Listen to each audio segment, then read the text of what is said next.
Well, Scott, welcome to the show. Thank you. Thank you for having me, Wayne. Absolutely. I'm really looking forward to this. I've had the privilege of kind of listening to some of your work, which we'll get into a little bit later, but I'm definitely absolutely looking forward to this. So I like to start whenever I have a guest on the show, just kind of with some get to know you type questions. They start simple and they kind of build out from there. So sounds good. Let me start with coffee or tea? Coffee. Okay. Any particular type of coffee? Dark and strong. There you go. Yep. Always been a coffee drinker? Always. Well, no. I guess not always. When I was younger, I was a Diet Pepsi drinker. Okay. And then I got smart and switched to coffee, and I love coffee. So yeah, I'm a hard coffee drinker. You would think in this career and military, usually the answer would always be coffee. But the reason I keep asking the question is because it's not. I only drink tea, or I only drink lemonade, or you never know what I hear. Oh, really? So, well, now they have all these energy drinks and Red Bull and all this other, back in the day, we didn't have any of that. It was coffee or pop. Exactly. And that's where, and I love the Midwest calling it pop. So that's a pop. It's a pop, or soda. I usually call it a pop, but coffee gives a much better bump. So I'll stick with coffee. Well, being in Florida, I've picked up saying soda, but I'm from Indiana originally. So it's always been pop my whole life. Right. So. Exactly. Yep. Then they probably look at you funny there. They do, but they're like, what's want a pop? Really? What's a pop? Exactly. Yep, exactly. So do you have a favorite place to have that drink of coffee? A place that brings you kind of peace and rest, just where you like take a minute and enjoy it? Oh, it doesn't even matter. I have a specific cup. Good. But not a specific place. I've got a Yeti cup that I've had forever. It's got a blue line flag on it, and it's got the logo of one of the bands. I play bass guitar in a band, so it's that logo's on it. And I don't really care where I'm at. I just love drinking it. I love it. Yeah. Do you have a best or worst travel story? Oh, I do a lot of traveling. A best or worst? What stands out to you? Australia. Okay. My wife's from Australia. So we went, I finally got to go see her hometown and where she grew up back in 2013. Oh, wow. It was an incredible trip. I totally want to go back again. So definitely that was a high point for me for travel. That's awesome. So last of these type questions, do you have a favorite nonfiction book, favorite or meaningful nonfiction book? Oh, nonfiction. No. To be honest, I've never been a big book guy. Okay. Other than work related stuff. But it sounds like you've been a big music guy. I've always been a big music guy. Okay. So nonfiction. Yeah, I got nothing. If I'm not working, it's music. Okay. So what kind of music? Oh my gosh, a little bit of everything. I grew up on classic rock. Okay. And the bands that I played in when I was younger were all classic rock bands. There's a band that I play in now with JT and the Gunslingers, and they're a Southern rock band. They do Whiskey Meyer, Blackberry Smoke, Leonard Skinner. So a lot of underground outlaw country, I guess you call it. Okay. Which is a lot of fun. Then I'm in a sheriff's band. It's the only all sheriff's band in the United States. That's pretty cool. With 5 sheriffs, and that one's more of a covers band. We do benefits. We travel for benefits with that one, and so there you hear everything from country to 80s, 70s, 60s. But I love all kinds of music, so I've kind of played a little bit of everything. So this all sheriff's band, is it based out of Minnesota then, or is it based out of Minnesota? Different states, or nope, all Minnesota, all different parts of the state of Minnesota. And so there's 5 of us, and we were trying to figure out a name for the band. Okay. And you talk about admin being the brass, right? And we named our band the Brass Holes. I love it. And the first time we played for the Minnesota Sheriff's Association winter conference, they didn't feel comfortable putting brass holes in their flyer. Really?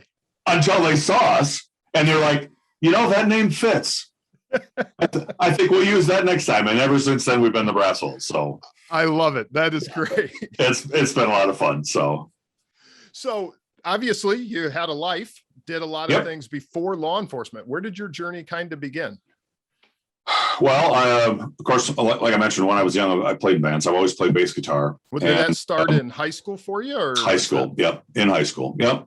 When my friends were out playing high school sports, baseball, football, basketball, whatever, I was playing bar circuits.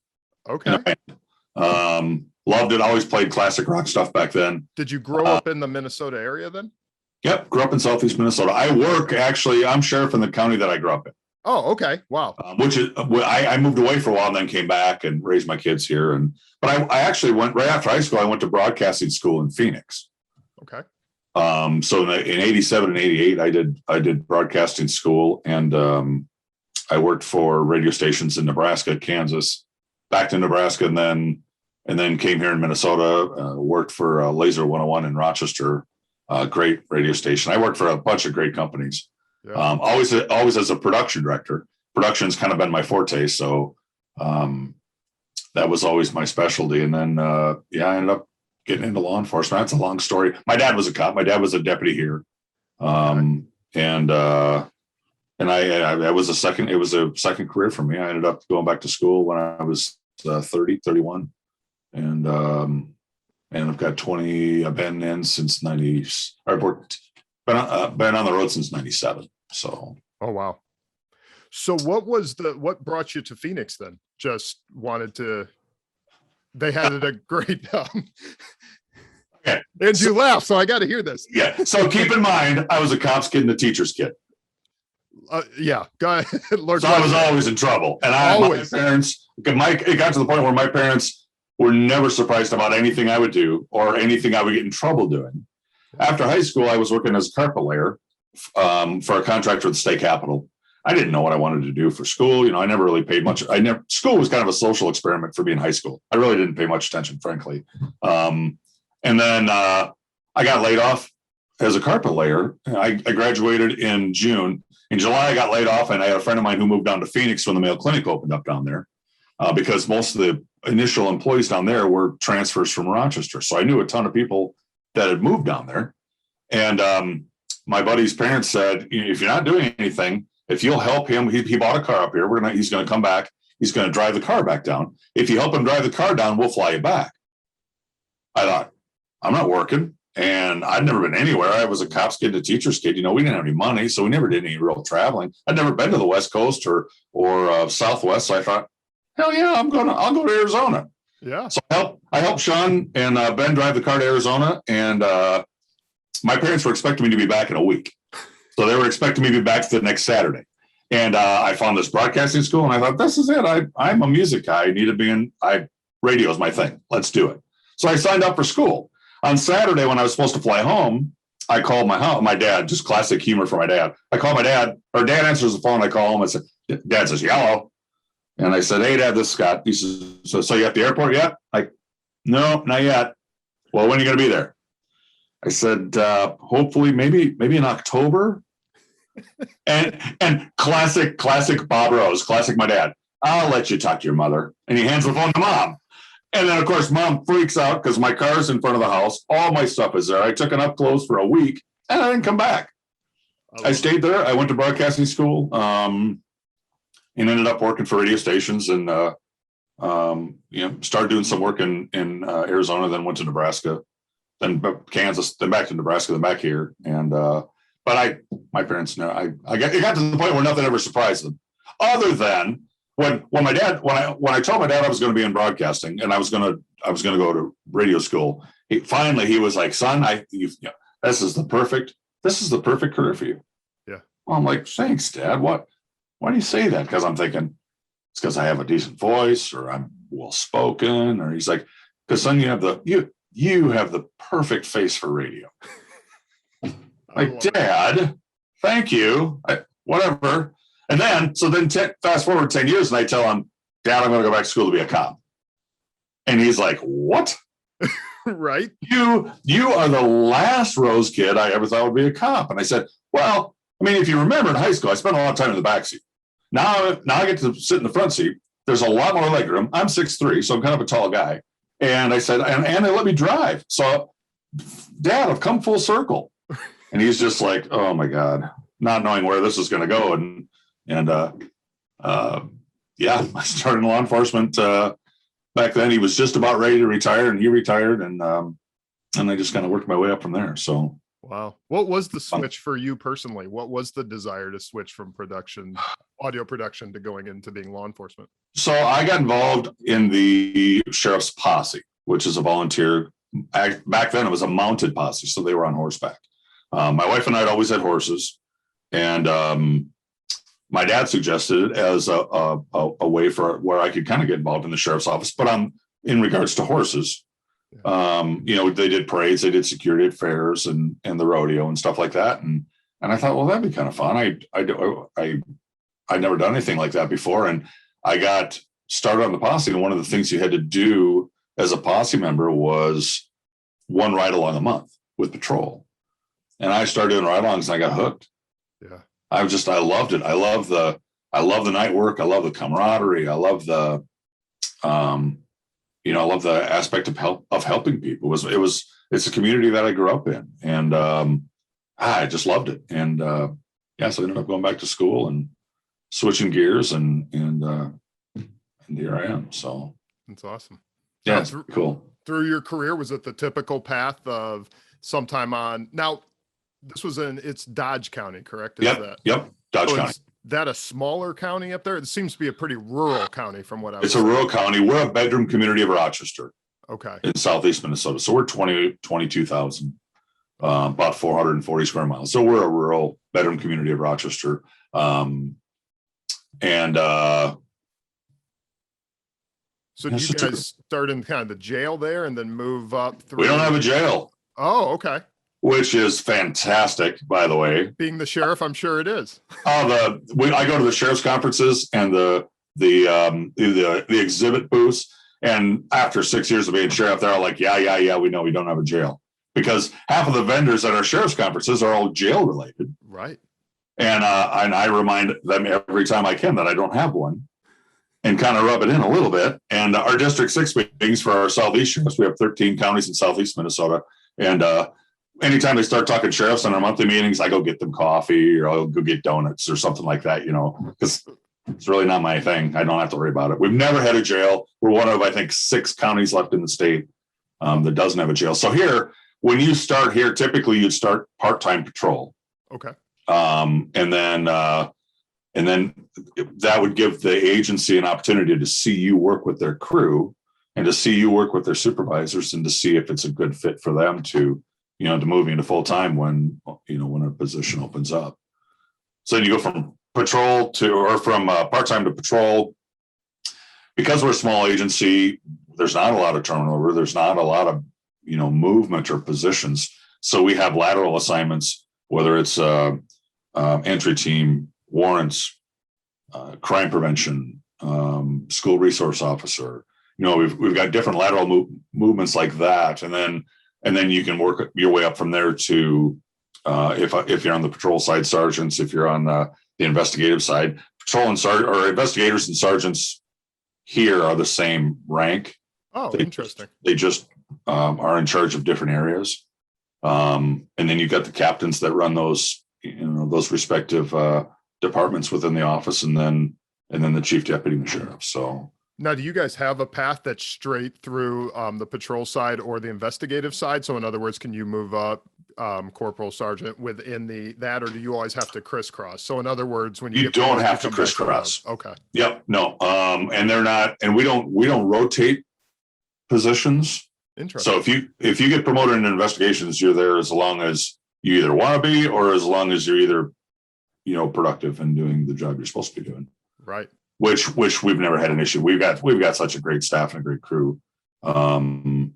It's like a big family there. I love our staff. I love our people. Awesome. And we work in a community that loves law enforcement. We work in a community that's super conservative and so supportive of our staff.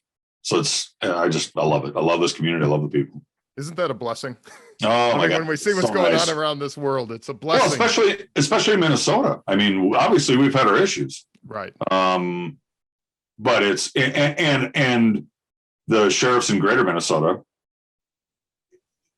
are always working harder to share stories and remind people that the officers that are getting that attention, they're the minority. They're by far the minority in a career field where you get so many men and women who are just really amazing people. So, I love it. I love the career. That's awesome. Really, yeah. So how many years have you been the sheriff? This will be 6 years now. I'm midway through my next year's election year. So I'm midway through my second term. Okay. Wow. So, yeah. And what's nice about Minnesota too, it's one of the few states that we have 87 sheriffs, 87 counties, and it's a nonpartisan election. So we don't really run on a party. That's nice. Which is awesome. I don't know that I would have done it any other way. I don't think there's no room for politics in law enforcement.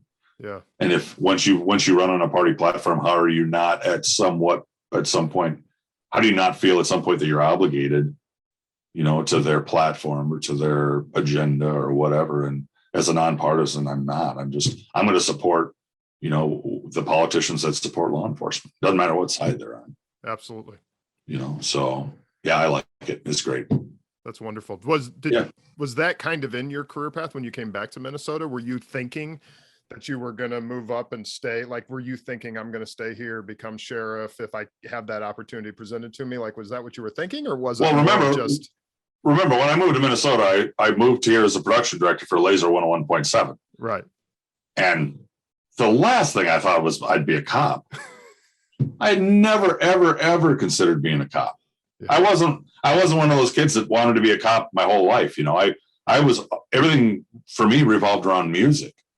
So no, I had no intentions. I had never even considered it until I got in the posse and did some ride-alongs. And then it's like, man, I like this. It's just something different, Okay.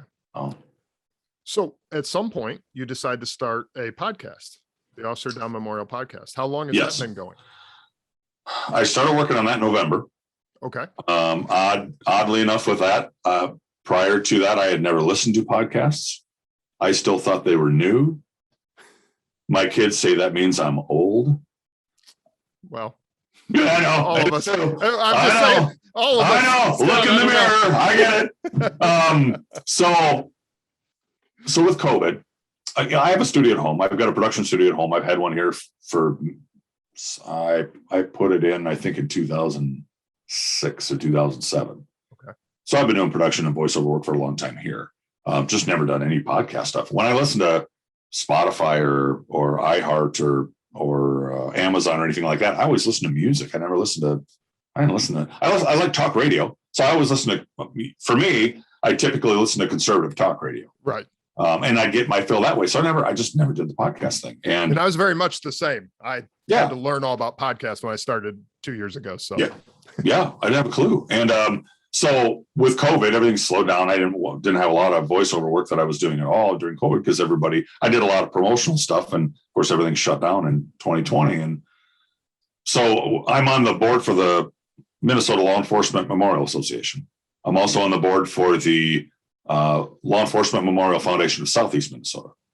And being on the board and working with survivor families, I got to thinking with the studio, I'm like, how is there something I could do to help tell the stories of these fallen officers?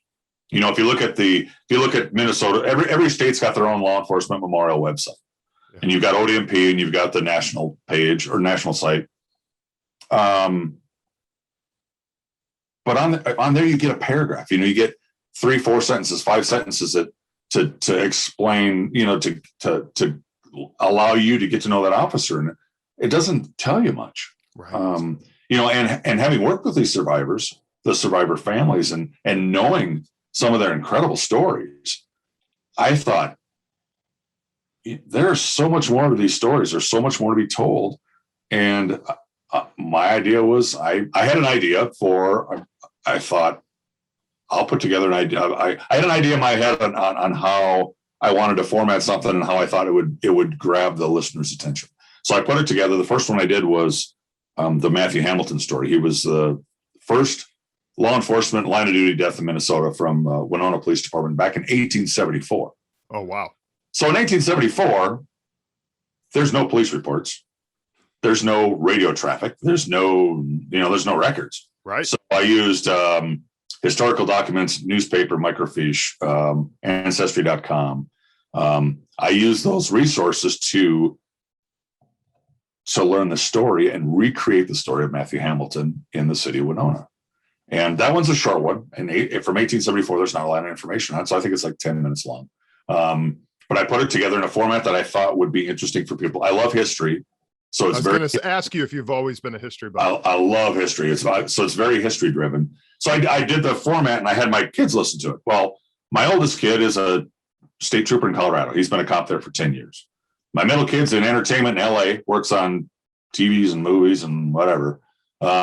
My youngest kid works in military intelligence with the Army. Wow. And I had all three of them listen to it, and all three of them are like, Dad, this is great. What podcast? This is totally like the true crime podcast that we always listen to. I'm like, what do you mean true crime podcast? And they're like, Dad, what podcast do you listen to? I'm like, I don't listen to any podcasts. They're like, Dad, you're old. I know, but I don't listen to them. I thought they were new. They're like, they've been around forever. I'm like, whatever. Not the point, kids. Right. Yeah. The point is, what do you think of the format?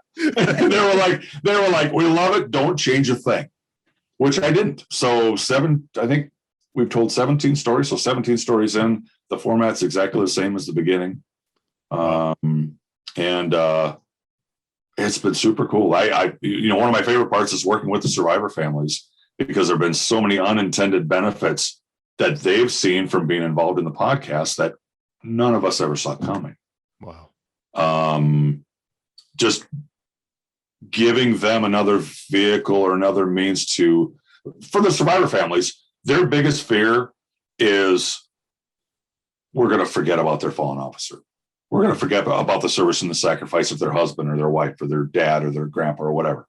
And, when I talk to these survivor families, they'll tell you, and I've worked with them at funerals, and they'll tell you, it's so overwhelming when you lose a loved one who's an officer, because you've got all this attention from the state and representatives and local law enforcement and the community and family. And then there's the funeral. The funerals, the funerals are huge in Minnesota anyway, for law enforcement. And then you've got a couple weeks, 2 or 3 weeks where people are bringing over food and they're checking on you. And they said, but then things slow down. Then things start to get quiet. Then for a lot of officers, which is natural when you are involved in a tragedy like this, it's natural to start shying away going, now I don't know. Now it's awkward. Yeah. I don't know. What do I say? If I say something about John, the fallen officer, is it going to, spark emotions? Is it going to be re-victimizing? Is it going to, how are they going to react to it? So what we do instead of talking about it is we stop showing up. We stop calling.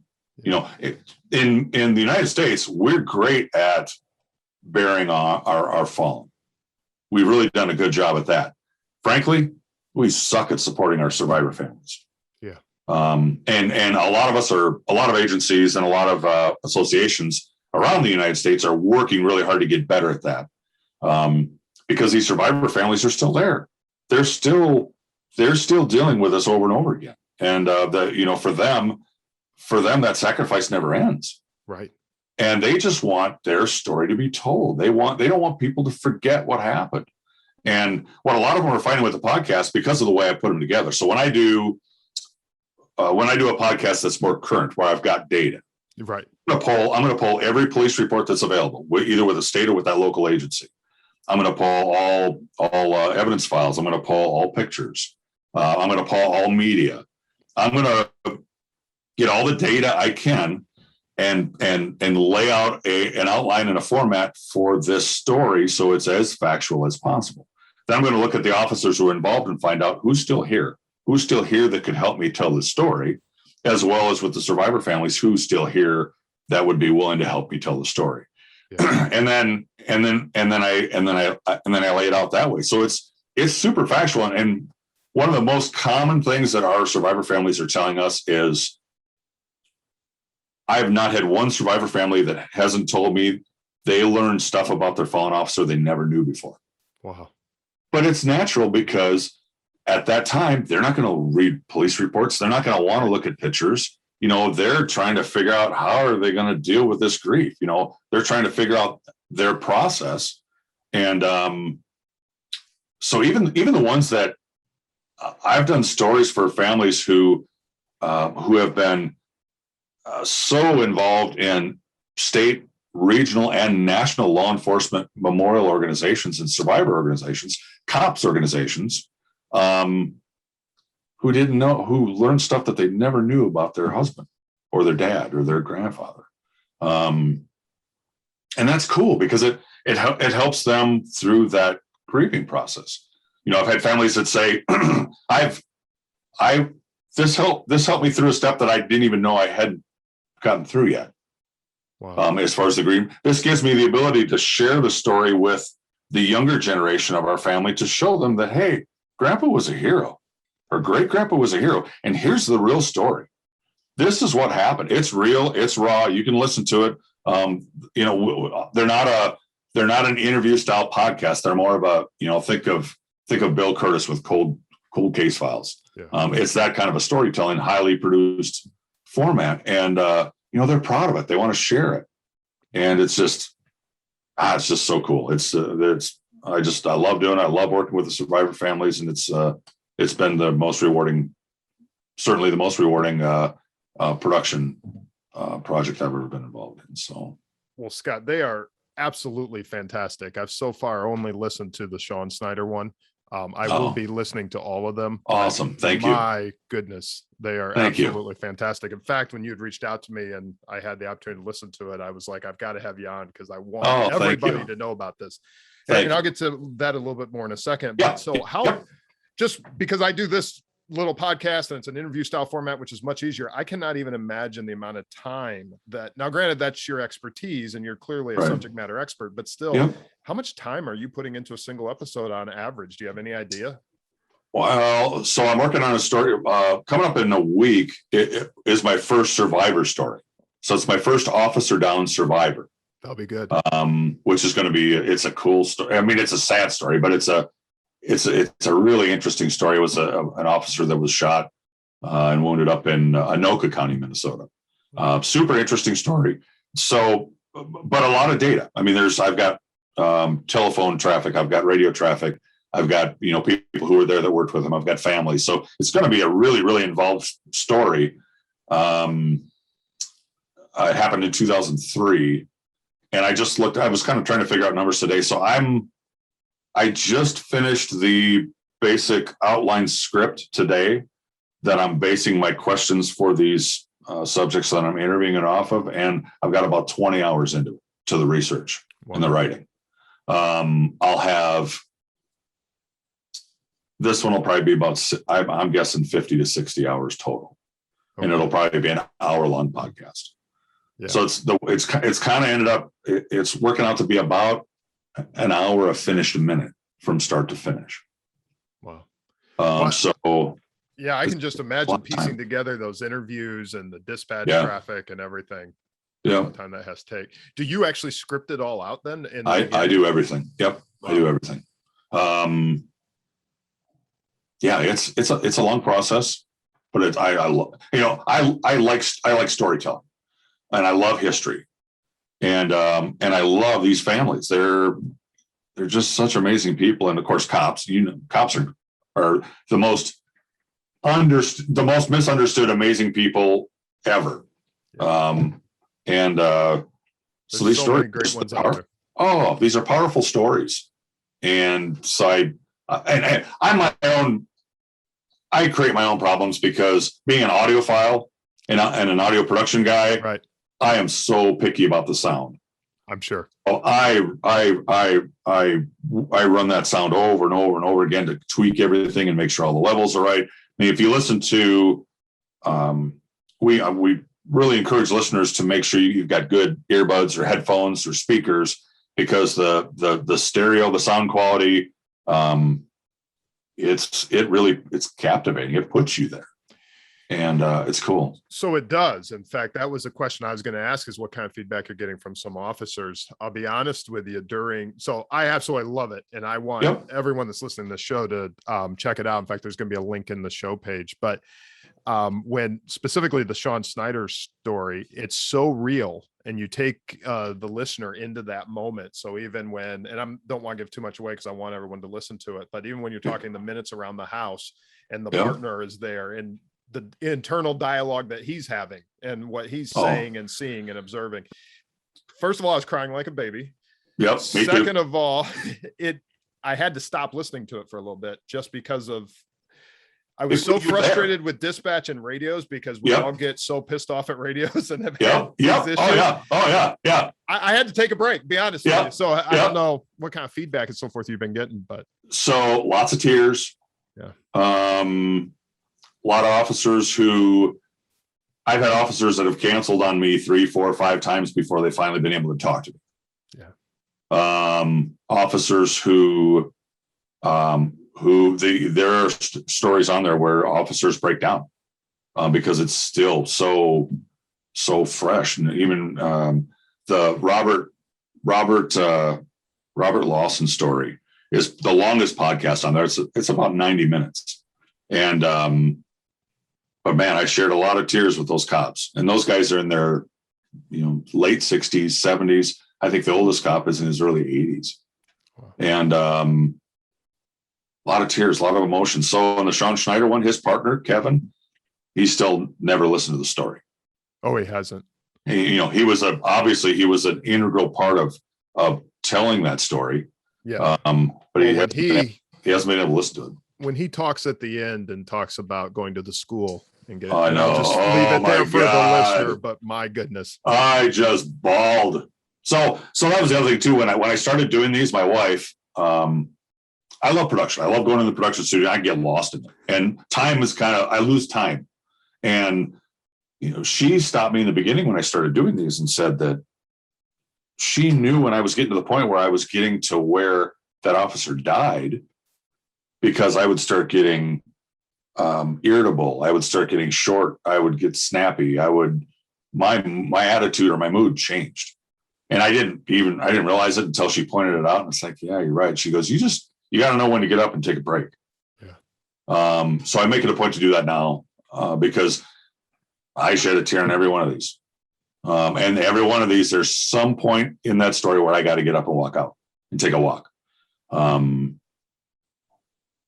Because as a cop, so for me, I think of my dad was a cop.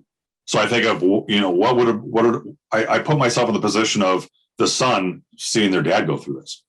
I'm a cop. So I put myself in that position. My oldest kid's a cop, so I think about, what if this story was this could be my son in this story. Yeah. And it's raw. The stories are raw and real. And some family have been able to listen to it. Some haven't. The John Schneider story is another really raw story that his kids haven't been able to listen to it yet. They were super supportive of it. And that's one that we used for a parole hearing for them. And we were able to get parole denied for their cop killer, the guy that killed their dad. So there's a page on that on the website too about no parole for cop killers. I saw that. Yeah. That was super successful. And we've done 2 of those, one for the Lawson family and then one for the John Schneider family. And, super rewarding there too. And, but yeah, a lot of these parole cases are cases back in the 80s, and there's still cases where their kids can't talk about it. Yeah. This is just a step for them though, to be able to share what they can't get out in words to their family and to the younger generation. So that story is never forgotten. So, everybody knows that dad, grandpa, whatever, uncle was a hero. And that's all these survivor families want. They don't want their stories to get forgotten. So absolutely. Super rewarding. And so important. Yeah. So what is your vision from here? Where does the show go? What do you see? I don't know. So when I started this, my initial idea in November was I have some extra time in the studio because things are slow. I'm like, well, we have 34 fallen officers in my district. So in Southeast Minnesota, we have 34 fallen that are recognized each year. And I thought, well, I'd like to do our fallen officers. And then I started doing some other officers throughout the state. And then I did an officer for Omaha PD. And then I've got one coming up from Wisconsin, and I've got another one coming up from Arizona. And it kind of blew up from there. So I don't know where it's going to go. I would like to keep doing them. There's certainly enough stories out there. I could do this full time, and I'd be super happy. I would love this would be a great retirement for me, a retirement gig for me where I could still help, with the survivor families and still have a positive impact on law enforcement. So I'd love to continue to do them as long as I can. Good. Yeah. Well, like I said, they're absolutely fantastic, Scott. Thank you. One of the last couple final questions I had for you. And I asked early on if you had seen yourself going, eventually becoming the sheriff and so forth of a county that you're in. And the reason I kind of wanted to weave that together with this, when we talk from a leadership perspective, because now obviously you're the highest ranking member of the department there. And then we have these type stories and so forth. How do you see that role of leadership when it comes to helping the officers with mental health in kind of the general sense of what we're dealing with and seeing out there on a daily basis, as well as when these kind of tragedies impact us? So when I wasn't supposed to be the one to run for sheriff. We had a captain, one of my best friends at work. His story will come up in I probably won't be able to do it until 2013. He died, or 2023. He died in 2013. He's a line of duty death here, but he's a cumulative stress, heart attack. He was 43. Wow. And he was the one that was going to run. And, the issues that we were having here was an administration that was that he didn't agree with anything they were doing. They were discipline based. They micromanaged. It was an old school way of doing law enforcement, and for the officers that didn't support that administration, they would go after them. And so Loring, as a captain, he was the number 3 in charge. He felt like he had to protect his staff. He felt like he had to protect his patrol records, dispatch. He was the buffer, so he was always trying to protect everybody from admin. And the job is stressful enough the way it is without having to put that kind of stress on people. And it killed him, frankly. And so I ended up running. Nobody else wanted to. And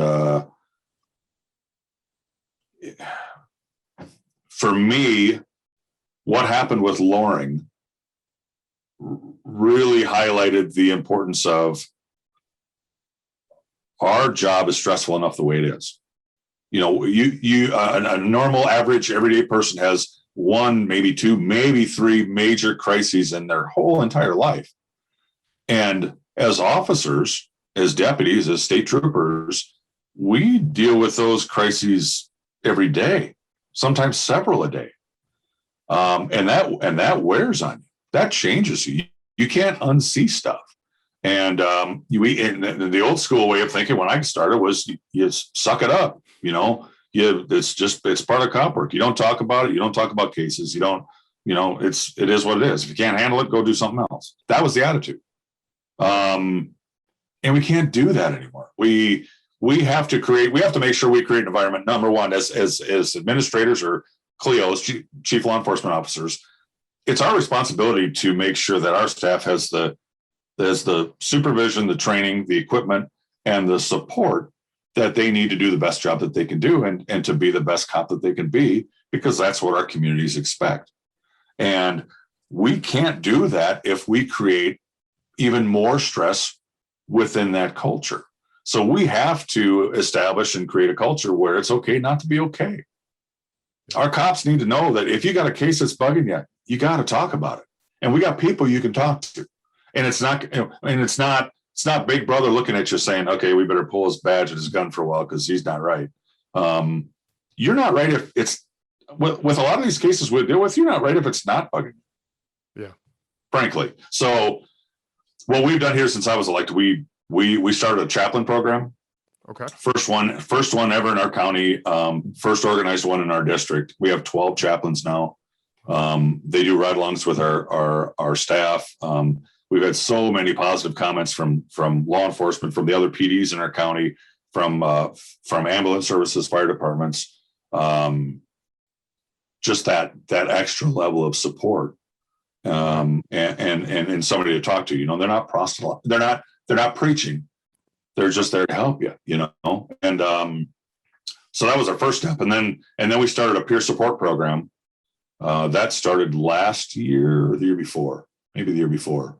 And with that peer support program, we have people within every department within our agency that are trained to, we're not counselors, but we're trained to be able to talk to and to be there for these guys and gals when they need somebody to talk to. And that communication, because of how it was formatted here and because of the training that we did with the state, that communication is protected by HIPAA. Oh, good. So we can't share that with admin. So it's you're there to support these guys, and because the best cop is for me, they're not going to handle things in the public right if their head's not right. You're absolutely right. And we had an incident the other night where it was just a horrible traffic crash, and it bugged some of our deputies. And we've got the chaplains, we've got the peer support program. We do a diffusing right after the incident with all the staff. We do a debriefing after no more than 2 sleep cycles. Okay. Just to make sure that everybody's okay. And it's okay not to be okay. And I think as admin, it's so easy to get so worked up with the budget, so worked up with your county boards, your city councils, not only do our cops now dealing with just the crises that they deal with every day on the road, but they've also got the anti-law enforcement narrative. They've got the civil unrest. They've got all the suggestion of systemic racism and systemic use of force issues nationwide throughout law enforcement, which there's no data to support any of that. But so they've got those stressors that they're hearing every day. It's noise. You hear it on the radio, you hear it on podcasts, you hear it on the television, you hear it on the news, on the national news. And it's not just the cops that are dealing with that, it's their families, it's their spouses, it's their kids, it's their parents.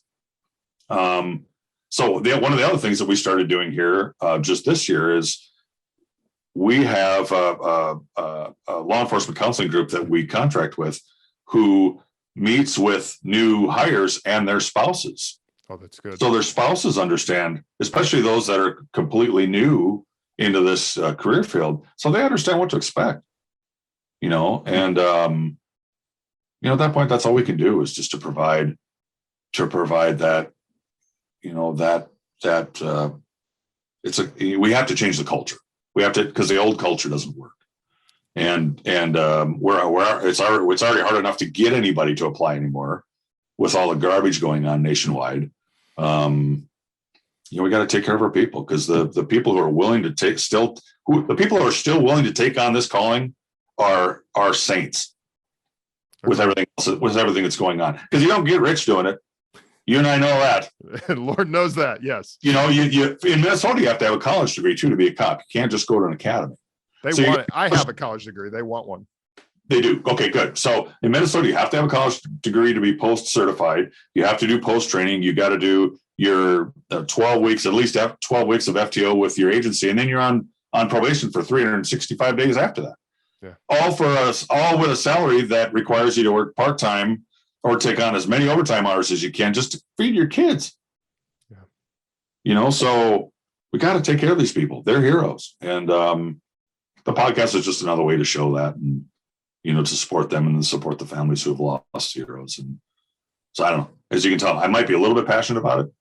I kind of go off on tangents. I apologize. Not at all. And I love it. And I couldn't agree with you more with everything you said. And I love the initiatives that you guys are doing. And I've been very blessed as well to be in a county that has many of these initiatives and That's have great. a lot of very passionate people in my administration as well. So I've been very fortunate in my Awesome. career as well. Yep. Awesome. So, well, I really appreciate you coming on. I really appreciate you talking to me. Let me ask you one final question. I kind of ask everyone this question. Yeah, absolutely. Question I just asked you was broader. Now I'm going to kind of narrow it down. So what, if we're going to boil down to something actionable, what is the one takeaway, the one thing that law enforcement officers can do that will make a difference in their personal lives?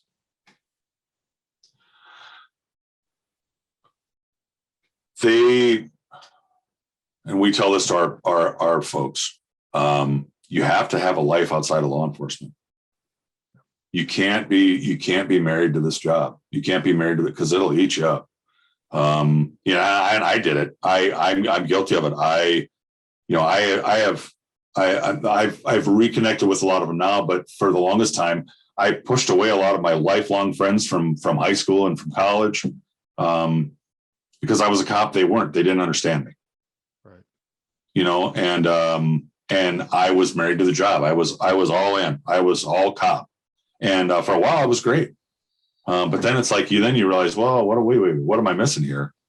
And the most successful cops that we have in our agency, and those that are close to retirement that are just doing fabulous and have great families and great marriages, are the ones that they maintained a personal life. Right.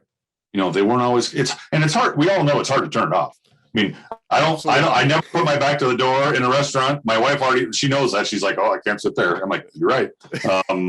You don't turn, especially when you live in the community that you work in, right. You can't turn it off. Yeah. But you can still maintain a personal life and still maintain a life outside of law enforcement. And because you gotta have a balance. If you don't have a balance, if it's out of whack one way or the other, it's not going to work. And this career will eat you up.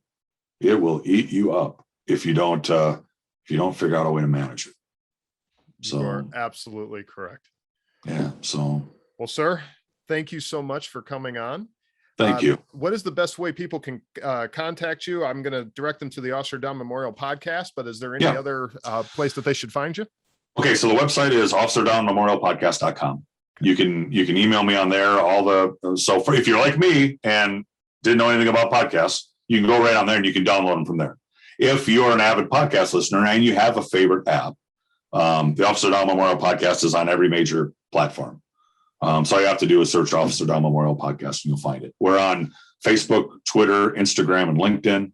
I answer right away. I'm the only one that answers all of them. And I love hearing from people. I love hearing suggestions on stories or stories about fallen officers, because I'll do a story from anywhere. The only thing I caution, and I've had some people that have emailed me about recent fallen officers, and you got to give the survivor family time enough to grieve. Right. That story's got to be to a point, and it's got to be far enough back to the point where that survivor family's ready to tell the story. And where they're to a point where it will benefit them and not re-victimize them. Yeah. So the Sean Schneider story, that's the most recent one I've done. It's 2010. And I'll link that one up separately as well. So everyone can go directly to that. He was an incredible guy. And that was a tough one for me to listen to. It was a tough one for me to do because I listened to all that on my radio, on my portable. Oh, wow. Because I was in investigations at the time and did stuff with the task force. And my partner and we sat in our offices and listened to it. And it was awful. Yeah. And because we knew everybody, or not everybody, but we knew many of the people, especially the task force people that were there. And well, that one took me back, unfortunately. I mean, they are so well done. And I know we mentioned this earlier, but they're so well done. It really takes you to that moment. And you'll also flash back to the other scenes that you've been on. It's really. You do. You absolutely do. Yeah. So, you got to make sure you're in a good place. Make sure you got the time to sit down and listen to the whole podcast. Because once you start one of the podcasts, you're not going to want to stop. You're going to want to listen through. Yeah. And you're going to shed a tear or two. Every story's got something in there that just, even if you're not a cop, every story in there's got something that just hits you. But it's real and it's raw, and that's law enforcement. These are amazing people, and we just can never let that narrative can never end. We got to push all the noise aside and make sure we remind people how great of men and women we have that serve our communities. So I couldn't say it better myself, yeah. Sir. Thank you so much for coming on the podcast. It was a pleasure. I appreciate your support. Thank you. Thank you.